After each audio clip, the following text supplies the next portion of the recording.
Hey everyone, taking a look at the Seadoo 300 Gen 2 IBR.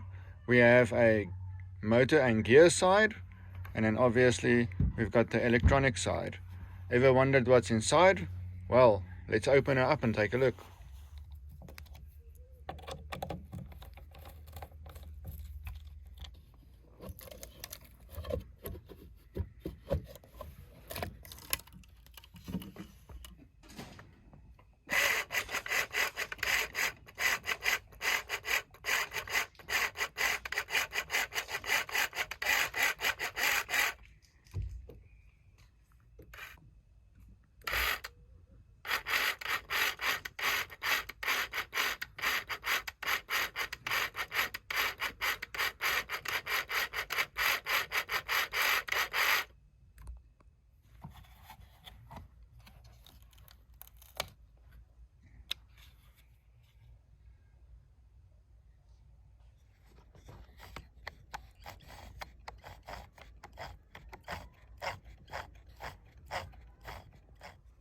Okay, that's it. Thanks for watching.